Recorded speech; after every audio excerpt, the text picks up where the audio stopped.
របៀបធ្វើទឹកស្រូបបាយនិងជៀនភ្លើងមាន់ឲ្យទន់ឆ្ងាញ់មួយនេះបងប្អូនអាចមើលហើយយកទៅធ្វើលក់បានយើងមានតិចក្នុងការចម្អិនធ្វើមិនខ្មិចកុំឲ្យថាភ្ញៀវមកដល់ក៏ចាំយូរទឹកស្រូបបាយនេះឆ្នៃថ្មីហើយរបៀបពងមាន់ក៏វាខុសពីរាល់ដងដែរមនុយប្រចាំតូបពេលព្រឹកឥឡូវនេះគឺយើងមានបាយមាន់ជៀនហើយនិងកាទៀវបាយមាន់ជៀន8000កាទៀវមួយចាន10000យើងបរងសេវាកម្មពេលព្រឹកឥឡូវនេះឲ្យលឿនជាងមុនបាយព្រឹកតូបខុនពីមុនមានចំណុចខ្វះខាតច្រើនតែឥឡូវនេះខ្ញុំធានាឲ្យហ្មងថាមកដឹងតែសេវាកម្មលឿនរសជាតិឆ្ងាញ់ខ្ញុំតែចាំឈរធ្វើផ្ទាល់តែម្ដងបាយរយៈមុនខ្ញុំរៀប schedule ត្រូវទេទ្រាំតែបានចូលគេហ្នឹងម៉ោង3ម៉ោង4ភ្លឺព្រឹកឡើងម៉ោង9ម៉ោង10បានចូលផ្ទះបាយមានចំណុចខ្វះខាតត្រង់ណាខ្លះបងប្អូនអាចឆាតប្រាប់បានខ្ញុំក៏ព្យាយាមកែតម្រូវឲ្យល្អទៅតាមនឹងដែរមាន់មួយទម្ងន់9ខាមទៅ1គីឡូយើងអាចធ្វើបាន4ចានបងប្អូនអាចលៃដល់6ចានក៏បានដែរយើងបែងចែកសាច់ទ្រូងសម្រាប់ផ្នែកជើងនិងស្លាបយើងមិនចាំកន់វាយើងប្រឡាក់ដាក់គ្រឿងឆ្នាំងដីមួយចុងសាព្រាបាយប្រេងសម្រាប់ការផ្សំគ្រឿងបងប្អូនអាចប្រើទឹកប្រឡាក់សាច់ខុនក៏បាននិងមួយក៏លាយគ្រឿងខ្លួនឯងក៏បានដែរតាមរសជាតិហាងរបស់យើងសម្រាប់គ្រឿងវាមានប្រេងខ្យងទឹកត្រីអំបិល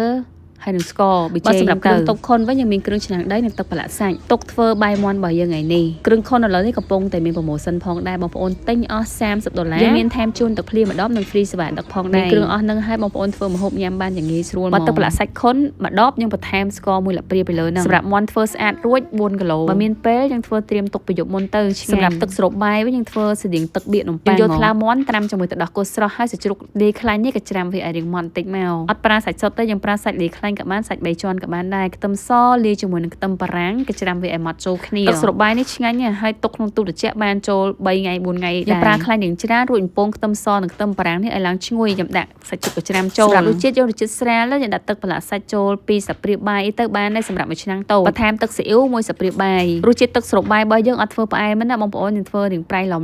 ហើយអត់យកដុតទេយករៀងស្រាលទៅបៀកមួយបាយមកឈ្ងុយមកឆ្ងាញ់ឆ្អិនសាច់ហើយយើងយកថ្លើមមាន់ដែលយើងបានត្រាំជាមួយទឹកដោះគោនោះទៅកិនឲ្យម៉ត់បែបនេះពេលហ្នឹងយើងបន្ថែមប៊ឺមួយចុងសាព្រាបាយទៅឲ្យវាឈ្ងុយក្លិនប៊ឺតិចៗនៅក្នុងហ្នឹងប៉ុន្តែដល់ពេលដែលធ្វើរួច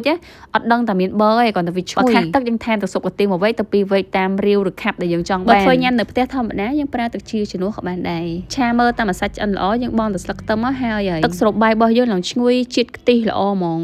យើងចង់ស្រូបជាមួយបាយច្រើនប៉ុណ្ណាក៏អត់តលន់ដែរបងប្អូនមានតែឆ្ងាញ់សម្រាប់បងប្អូនដែលធ្វើនៅតាមហាងបាយយើងអាចជៀនមាន់ឆ្អិនម្ដងសិនក៏បានដែរប៉ុន្តែសម្រាប់ការជៀននេះយើងមិនមែនជៀនឲ្យវាក្រៀមថាខជៀនណាបងប្អូនយើងដាក់មាន់ជាមួយនឹងទឹករបស់វាដែលចិញ្ចៀតមកហ្នឹងចូលជាមួយខ្លាញ់ហ្នឹងទាំងអស់អត់កំហុកភ្លើងខ្លាំងទេយើងប្រើភ្លើងមកល្មមជៀនរហូតតតែវាឆ្អិនល្អបើសិនជាវាស្ងួតទឹកបងប្អូនអាចថែមទឹកជាចូលក្នុងខ្លាញ់ហ្នឹងក៏បានដែរឲ្យវាឆ្អិនបែបពេលដែលភ្ញៀវបងប្អូនដាក់ខ្ទះថ្មីរួចហើយយកមាន់ហ្នឹងទៅដាក់ជៀនឲ្យវាឡើងពណ៌ក្រហមហើយក្រៀមបន្តិចតែប៉ុណ្្នឹងទៅមាន់របស់យើងក្រៀមខាងក្រៅទន់ខាងក្នុងមានជាតិសំណើមល្អមែនតើដល់ពេលដែលគេកំងភ្លាមបានញ៉ាំភ្លាមបងប្អូនចង់ដាក់ទាំងមូលក៏បានយើងកាប់កង់ឲ្យហើយក៏បានដែរតាមការចូលចិត្តមាន់របស់យើងនៅសើមល្អណាស់ហើយវាចូលចិត្តសពពេញសាច់មាន់តែម្ដងតែប៉ុណ្្នឹងហើយបន្ទាប់មកយើងដាក់ទឹកស្រូបបាយទៅច្រើនតិចតាមការចូលចិត្តប៉ុន្តែបើខ្ញុំដាក់តែបន្តិចទេបងប្អូនមកបងប្អូនមកញ៉ាំបាយតុបខុនសេវាកម្មពេលព្រឹករៀងយឺតប៉ុន្តែឥឡូវនេះធានាឲ្យហ្មងថាមកភ្លាមបានញ៉ាំភ្លាម